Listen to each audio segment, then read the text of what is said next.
Good morning, Andy here with Expert Renovation. We're back at a house we roofed last week. Good example of how important the little details are with flashing.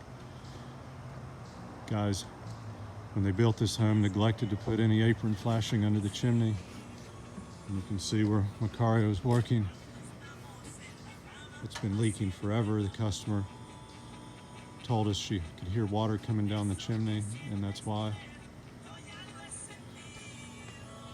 We're gonna get that cut away, some new sheathing, also put some moisture barrier up there, re-side it with the original siding, have this chimney happy again. We can help you out with exterior carpentry, siding, difficult repairs. Please give us a call, 478-501-0102. Happy to come help you. Thank you for watching.